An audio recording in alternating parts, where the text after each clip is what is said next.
everyone. Welcome to the first revised edition of Summit Intelligence. This is the scifimq podcast, which will update once a fortnight with different guests and different topics of discussion for each new episode. I'm Zian and I'm on the planning team for scifimq. My fellow table mates are Michael and Matt.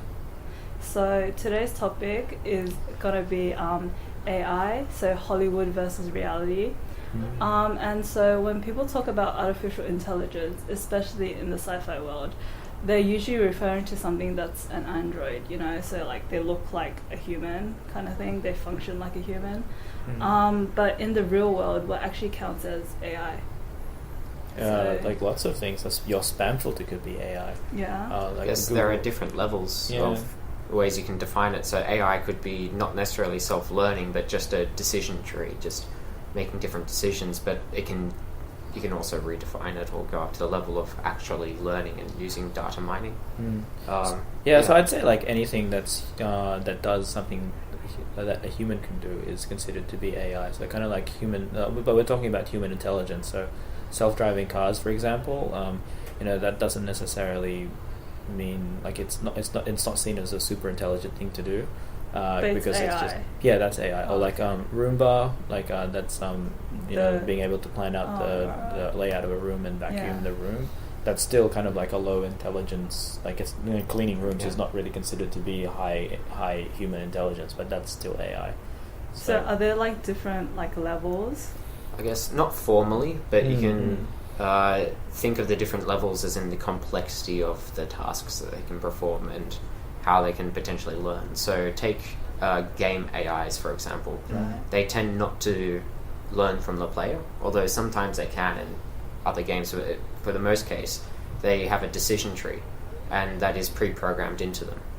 And so they act and react to the player just based on what they've been pre-programmed to do. But they do have a decision structure, which makes it look as if they're human and intelligent. So is that the highest level, kind of? Well, I'd say that's probably one of the lowest levels where it doesn't learn, and it's all their actions are pre-programmed. However, they still perform a task.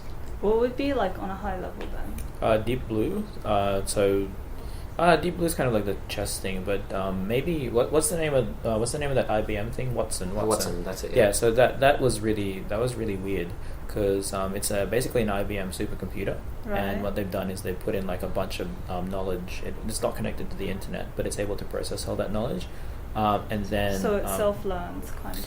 Yeah. Kind of. So what they did was they pit it against two. Do you know the game Jeopardy? Oh yeah. So they put it against two champions. This was like on TV or something. Yeah, it was. Yeah. So they put this machine up against these two human champions. So there's different levels of AI there because it can understand text. It can understand speech. So they didn't actually type anything into the program itself.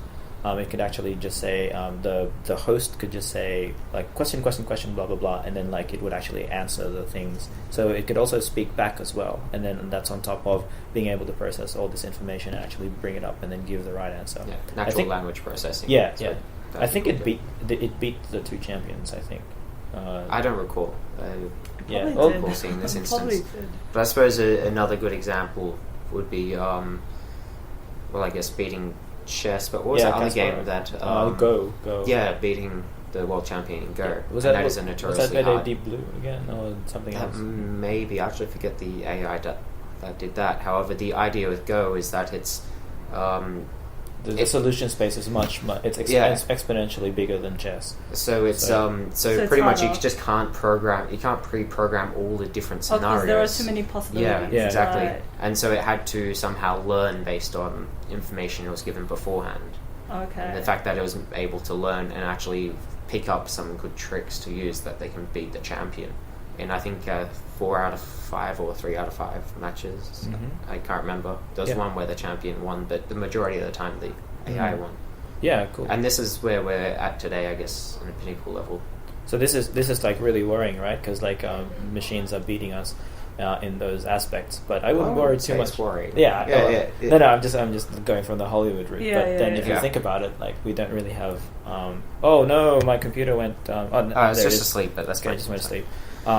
But yeah, if you think about it, like the locomotive skills of robots right now are really, really crap. Like, if you see those videos, like of those like championships, they can't walk and stuff they can't like walk that. properly. Yeah. Although Boston Robotics is doing some pretty big strides in that area. They're doing fairly well, but it's still fairly primitive. Yeah. So they're not going to take over the world yet, but eventually they will. So watch out. yeah. I guess it's hard to predict how long in the future they may. But I guess the thing to come out of this is that the pinnacle of where we are can beat a champion at Go, but it's a very specific task. It can't do anything else It other can't than do that. like a wide variety. Yeah, that you it's would very expect specific. From a Yeah, human. but like Watson, I think, is being designed by IBM to be sort of like a bit more generic. Yeah. However, still, it can only really perform specific tasks depending on the information given to it. Yeah. So it's generic in the sense that it can learn anything, but you still need to provide it the information, and then it sticks to that one route. Yeah, kind of. Like it's being used for like medical text research. So, there'll be just different instances of Yeah, it. yeah. Then. It's not like one of them will know both medical research and. But it's still But it kind has of to text be based. pretty specific. I think it's mostly so text-based. it's the one that's moving out into being a bit more general, but it's still in a specific range. Yeah. So what about like Google's deep learning company? So like Google bought out this company that does deep learning stuff, and I think that's the thing that's doing all that art stuff. Yeah. So if you type into Google deep learning dreams, and it sort of matches together all these photos and pictures of Google, and then makes these dreams kind of.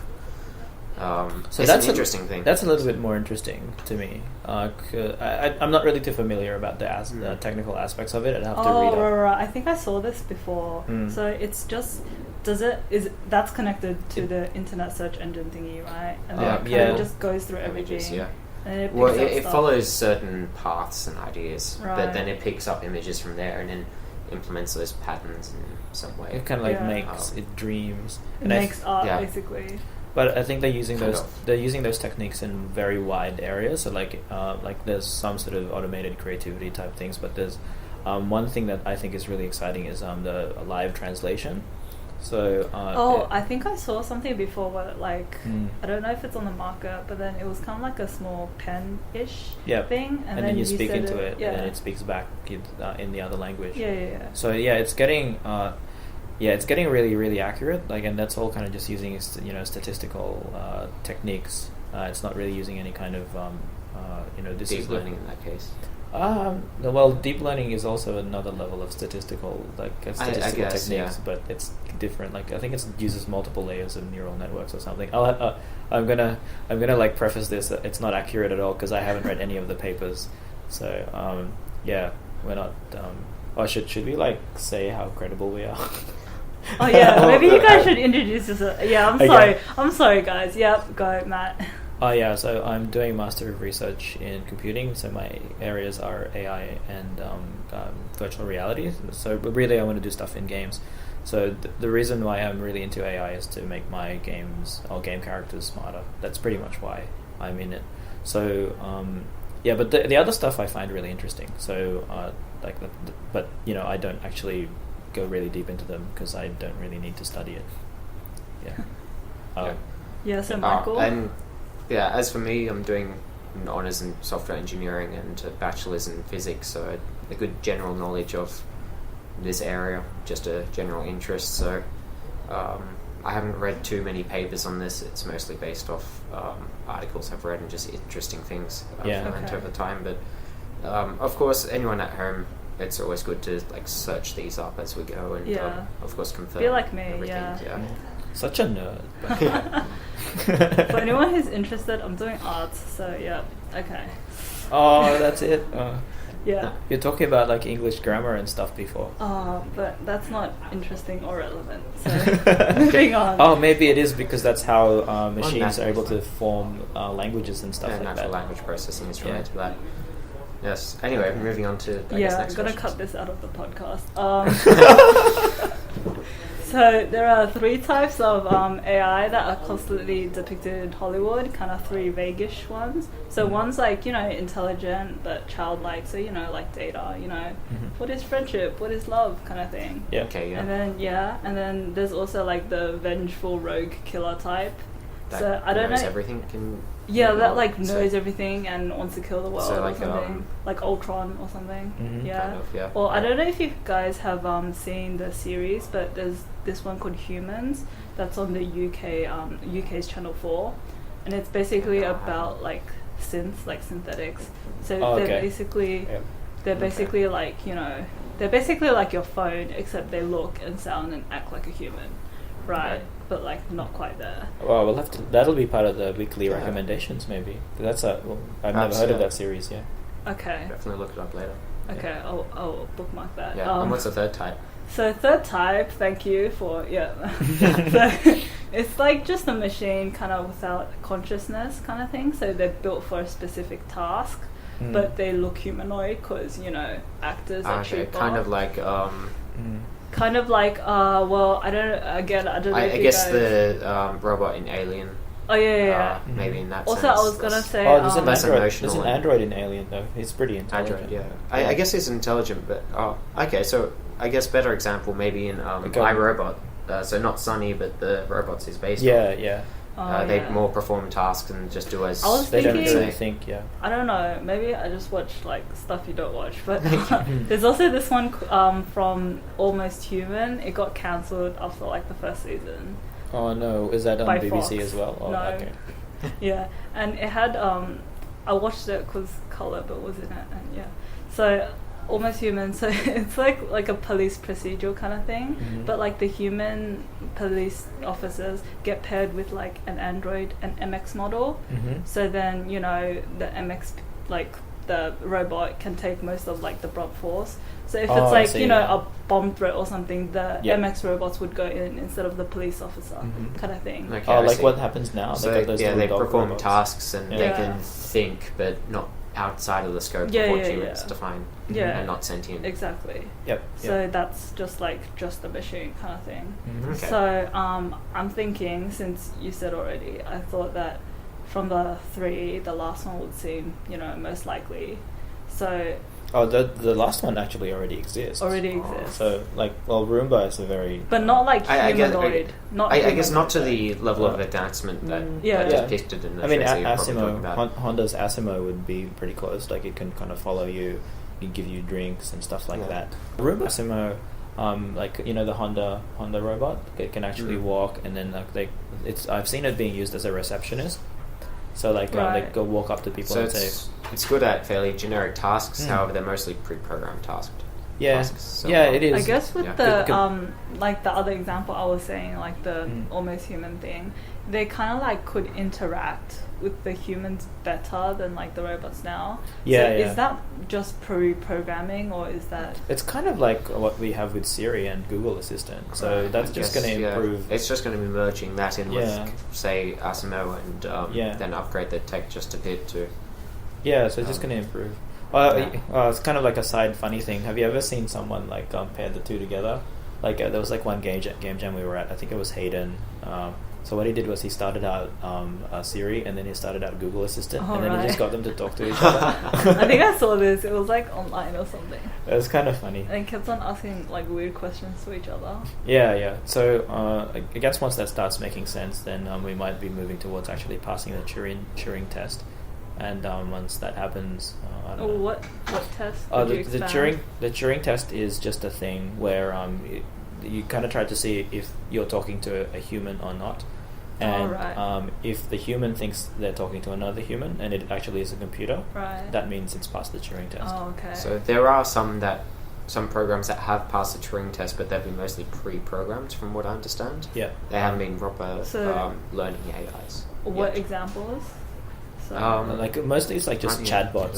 So but it's not actually like. So they're just intelligent chatbots, but they've been pre-programmed. It's not like they learn as they go. Right. Maybe. Oh, you mean maybe like, more recently there has been that. You mean like that chat box that you always see in memes, like that one? I forgot the name, but like. Perhaps maybe not really a big meme guy. Sorry. Okay, well, it depends on I which am means that. you're talking I'm gonna about. cut this out too. Yeah. I could guess what you're talking about, and yeah, just the chatbots that you might find online that you can talk to. Cleverbot. that's the Cleverbot, name, yeah, okay. Yeah, I mean, I think that learns to some degree, but I don't think it's a deep learning type of Right. level. So, Okay. Anyway, I guess is there a second one? There's Yeah, like- just continue. There's like a couple more. Okay, so I was gonna say, judging from the fact that we don't know how human brains work, not very clearly anyway, then sentience for AI would probably be a very, very small possibility in the far future, right?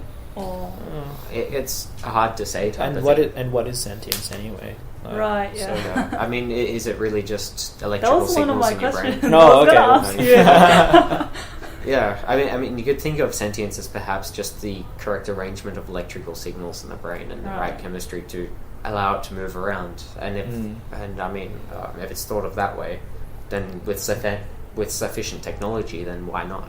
I guess like But that says sufficient yeah. technology, and that means by that Yeah. definition, self-driving cars and Roombas are sentient at some level. well, Yeah, because like they're kind of self-aware because they know where they are and like in relation to the rest of the things, and they're aware of their surroundings, and that's how they're able to navigate, and then they're able to achieve certain motion type goals by like Yeah. moving from one place to another. I guess it comes down to a definition thing of. Yeah. Which comes down to the problem: what is Right, sentience, and yeah. how would you define it Right. exactly? Then you can draw Philosophy. the lines of what is and what isn't. Right. Yeah, I mean it's also Um, like, so this is the issue that I have with Hollywood, like in terms of AI. I realize that it's the writers and Right. story people are really about relating to other humans, and the things the ideas that they have is very anthropomorphic. So like it's basically it's assuming that human intelligence is the only valid kind of intelligence around the place. So, like, you could have other types of intelligences that might possibly be considered sentient, that might develop on its own, but we just can't recognize it because it's not we're similar human. to ours. Yeah. Kind of. Mhm. Yeah. So I don't know. I'm just being all like I'm not like a pro robot like politics person. I don't even know if that exists, but I do still like Data and all those other characters. But I think. I guess with like Hollywood depictions, most of them like it could be like a non-sentient robot, and then suddenly they like get a bug or a virus or something, and it changes them or something. Yeah, but that's kind of like it's kind of like a Pinocchio thing, right? Like it starts out as I'm not a real boy, and then I turn into a real boy. But like really, I'd say that's in a few things. Like you could see that in iRobot, iRobot, and yeah. there's also. I can imagine Bicentennial Man would be a bit like that. Yeah, I think the catalyst before. was him falling out of the window, wasn't it? Like Perhaps. Yeah, because like the girl didn't really like it, and I guess it's with the upgrades over time. oh, that too. Yeah, but I guess what's my point? Like like self-learning machines, like machines that can actually get new information and use that information to improve their operation. That's like that's something that we don't really control, and like that affords that particular machine a certain level of independence. So even though it's not really, I'm developing as an individual, I'm learning how my tastes and my orientation and preferences and like what I like. It's not really like that, but it's kind of like it's a simpler version of that, and I mean, I'd say that's already happening, so I don't want to scare anyone, but like robots are taking over. Yeah. That's the second warning. Oh, by the way, I'm actually a robot. You just don't know it yet. Yeah, it's like. Oh, also, I was gonna. You mentioned like Data and stuff. So there was also how he has like a emotion chip like Oh, yeah, you afterwards. can Yeah. turn it on and Right. off. Yeah, on So and off, just basically. Never convenient, I guess. Yeah, I know. So like that would happen, would it? Well, It might. It's hard to say. I use emotion in my agents in my games. So, what emotion really is just a heuristic. Just something that allows us to make really quick decisions based on like gut feeling, kind of. Yeah, because and I can see where that's useful because if you had to calculate whether a lion next to you is, you know, if you had to calculate the bite force and whether to run or Whether to run or fight, fight or flight, basically. Yeah, pretty much. Yeah, you need to really make those decisions quickly, because by the time you've done the calculations, you'll be eaten by then. Yeah, so, and it also comes to social interaction. I mean, humans. I mean, it's just in a group, you survive better. Yeah. So it's just a mechanism to, like, it's a quick mechanism to actually do certain tasks really quickly, although it's not very accurate. There are some situations where it's not very accurate, but it tends to work a lot better. Yeah, making a quicker decision, especially if there's a line next to you. Do you think that could be like developed though? That's like my question. Well, it's already being used. Even in games, you can also even call it artificial stupidity in games. To to make it more realistic and less unfair. And so you make them, instead of taking a while calculating everything, you might make them just only take a few things into account, or maybe take a brief previous experience into account. Yeah. So I think Hollywood really romanticizes emotion, because that's where all this, you know, creative art is based on, like, you know, love and like friendship, you know, and also like hate and passion and all that stuff. And those are really powerful things, and that's what allowed us as humans to evolve, you know, past I don't know, like little doggy things. But what am I trying to say? Like it's basically, you have to look at it from that perspective. It's just basically a quick decision making thing. I guess just the right chemicals. Yeah. And I mean, for a robot, that could potentially just be put into a chip, like a variable thing. So it's not really, because Data's thing. So I really love Gene Roddenberry, but I think he miscalculated in that particular area. Another perspective on, I guess, emotion is that, and I love this in Hitchhiker's Guide to the Galaxy, Douglas Adams series, how robots have a special chip that actually determines what makes them happy or not, and all it is just a bridging a circuit to a certain degree. So and this chip decides whether to allow electricity to flow or not. The more electricity, the happier they'll be. And so the idea is that whenever they perform a task that they're meant to do, so if they are a guard robot, they become happy while they're guarding. So but if they're not guarding something, then they're not happy. Right. And so that makes them do what they were intended to do. Yeah, so that's kind of like the, the carrot and the stick kind of thing? Yeah. Kind of. So emotion is just a means of control. Oh wow! It could be used as a means of control. Well, that's also overwriting them. So Ford Prefect would, within the book, override a guard robot by pulling out this chip and just bridging the connection, just making it super happy all the time. Yeah. And so it doesn't want to do anything because it's already happy with doing what it's that was that companion robot character that they got, right? Is that what they did? Yeah, for a while. Yeah. Cool. Like the little circle guy in the movie. Was that right? No. Oh, the big circle. That's Marvin. But this doesn't come up in the movie at all. So it's in the book. Read the book. The books are great. I don't actually know how to read. I'm sorry. I just recognize patterns. So back on to my script. So how practical would you say an AI like Android would be, like a humanoid? To do what? Like I don't know. That's why it's like, you know, they can, you know, walk around and talk and stuff, but you know, how like practical would they be at performing tasks, I guess. Okay, well, I guess what technology level are we talking about? Like current day, maybe a few years in the future.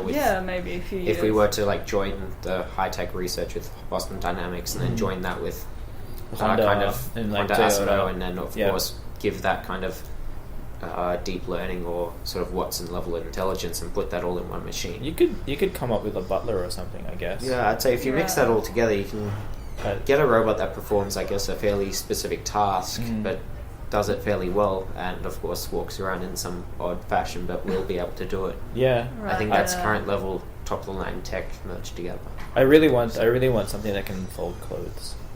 Because you can't fold clothes. I can fold clothes, or but read. It's just too much. I'd say that's not hard to get these days. I mean, that's more of a process without. I mean, you can pre-program different types of clothes into it, I guess. Aren't there like smart applications though? Isn't there like a foldy thingy like? I've seen like a big machine. Like it's basically like a massive like washing machine looking Yeah, thing. yeah, and yeah. then- That's the thing I saw too. Yeah, I'm thinking something more general. So, like, let's say there's a pile of clothes on your bed, and Pick it's it up all and fold crumpled it. up. Like, Yeah, I exactly. see, and it's just a random pile somewhere. Yeah. Yeah, I think today's level of technology can do that. Even with robots such as the PR2 that I've seen, and that's kind of like a very large version of the Asimo, but it's on wheels and has nice arms. So it's the one that Has nice arms.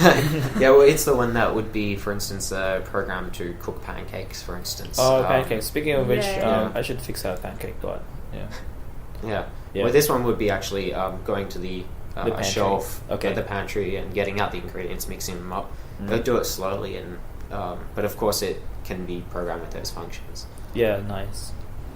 I guess like my question was like, you know, does it have to be humanoid? I guess like the mass public would want it to look human, kind of. I think, but you know, would it be practical? Like, why can't it just be like an arm? You know, kind of. Well, thing? okay, the like robots that create cars, for instance. Yeah, in that was the assembly, thing that I would was be, talking about. Yeah. I think they'll be designed to be where it's most efficient. So I think social robots like a butler would make sense to make them look like human because it makes people feel better about coming back to fallible feelings about things. It's people's emotions. They would count. they'd be interacting with like humans mostly. Yeah. So like whereas a car robot, like they just like need industrial robots would Yeah. just look as they do. Yeah, just be they're functional. not really being they're not really being seen, right? Like when the factory is all covered up and they kind of there's no need to add legs if it's not going to move around. Yeah. And even then, if it's going to move around on a road or a flat surface, Just there's put why like add wheels. just put wheels. Yeah. Because, you know, like in Hollywood, like, I don't know, but, you know, you have those scenes where it's like a factory or something, and you have lots of, like, humanoid-looking robots carrying boxes and stuff. So it's like, you know, that was why I thought of the question, you know, how practical that's it kind of would be. inaccurate. But that's kind of like in the Matrix thing. In Animatrix, actually. Has anyone seen that one? There's like one. Okay, I'll just explain. Look up Animatrix. It's basically the prequel. How do you spell that? And it's like Matrix, but it's got anime at the front. With the E? Ani. So Animatrix. So ANI Matrix. Okay.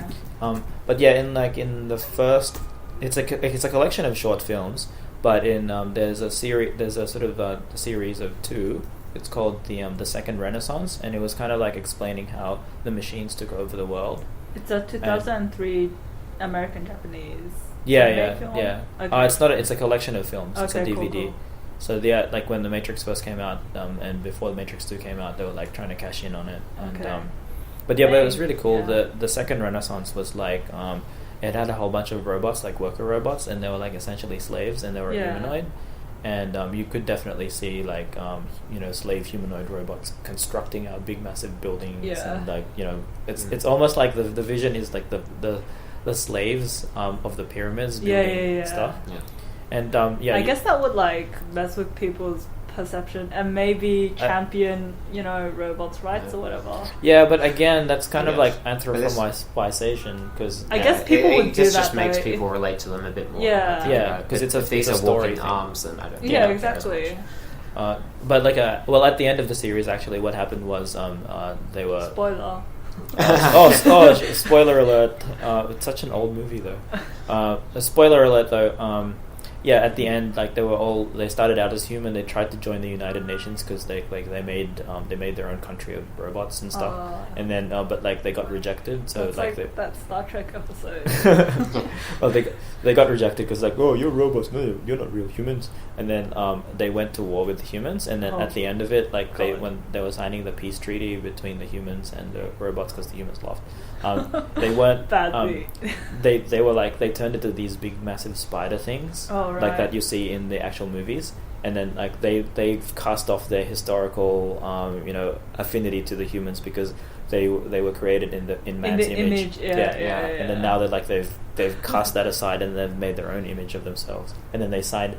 So in the peace treaty, they I don't know, the president of the UN or something signed with a human signature, and then they signed the other guy signed it with a barcode. And then like he activated a nuclear explosion and killed New York. Okay.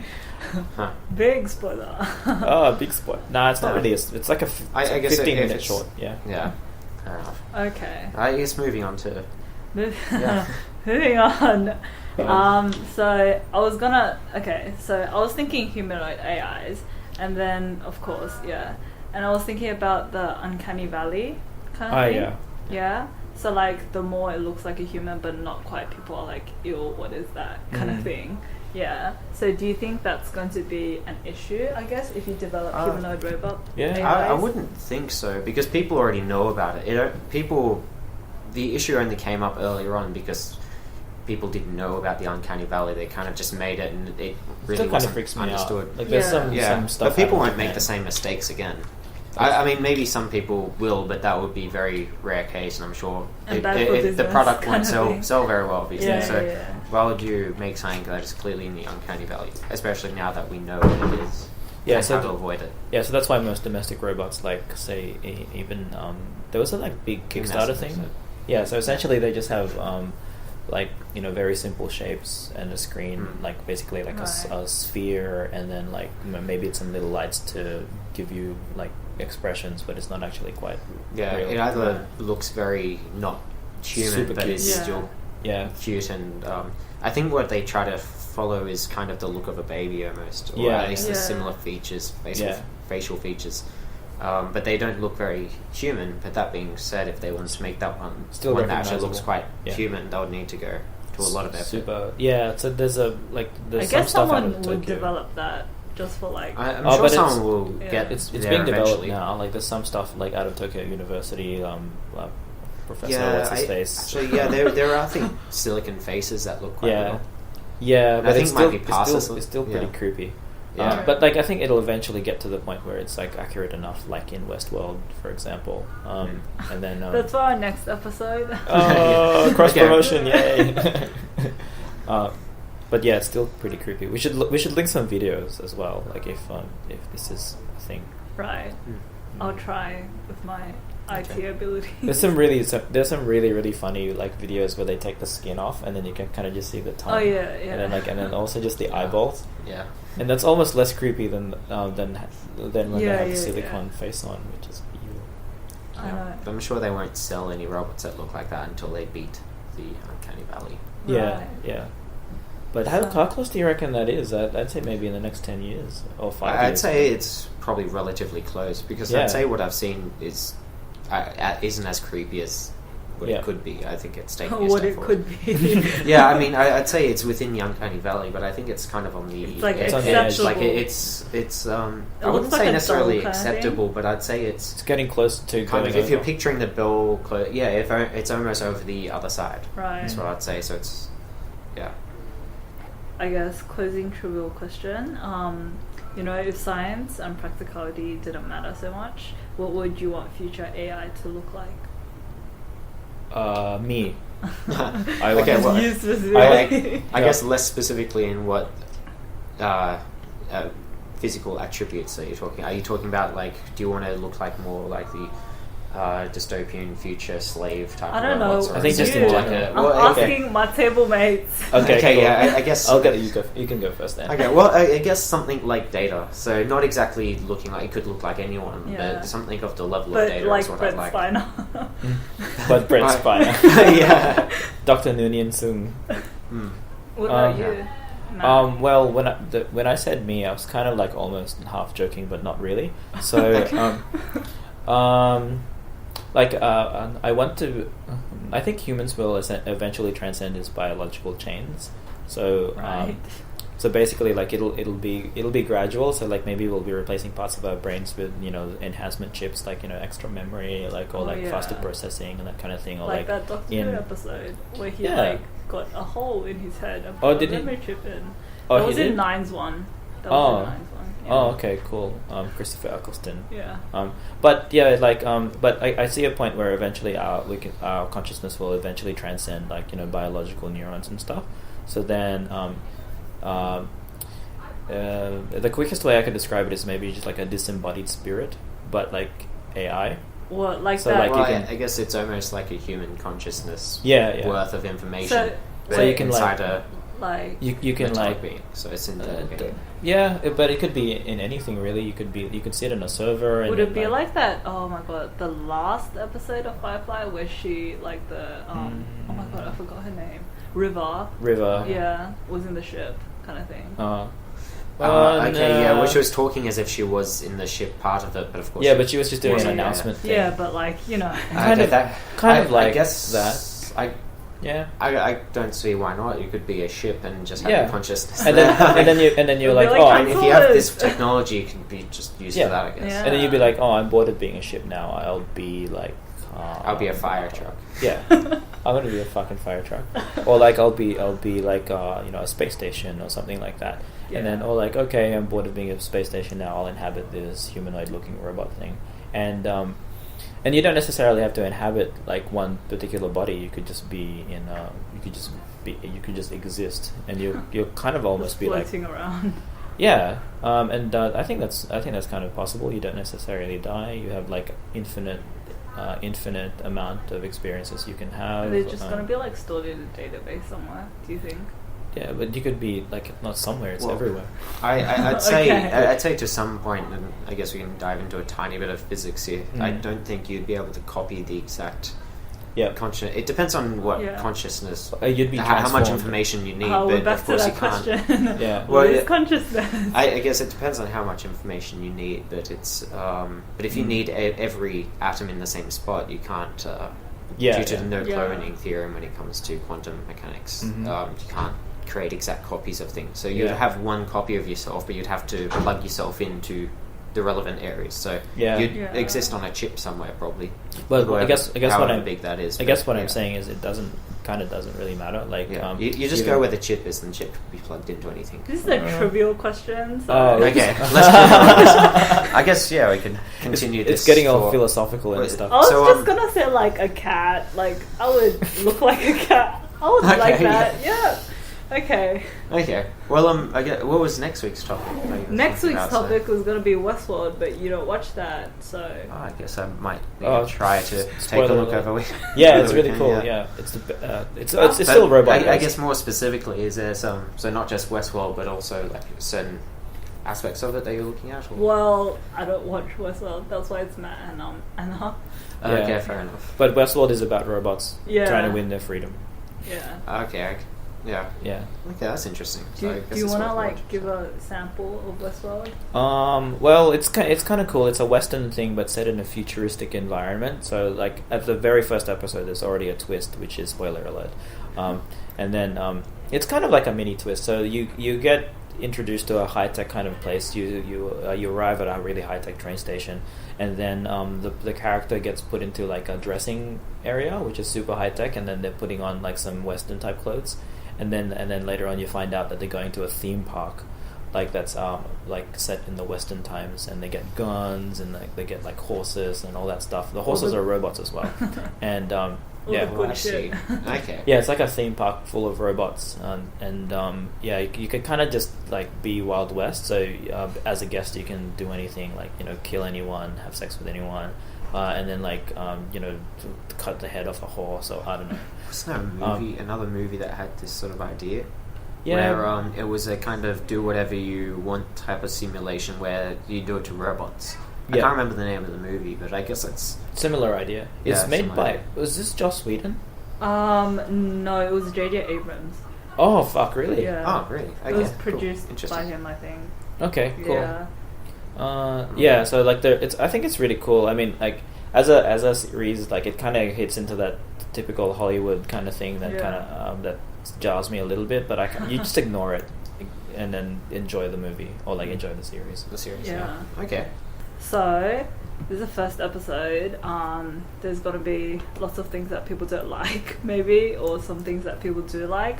So I guess with the trivial question, if anyone wants to comment on our Facebook page, that would be cool as well, and we'd like that. And I guess the most likes, maybe, or the most entertaining of the comments will give them some points on our membership card. So Points. Interaction points, so this is gonna be once a fortnight, so wait 2 more weeks and then episode 2 will be released as well. Yay. Okay. Yeah. Yep. So okay. Goodbye.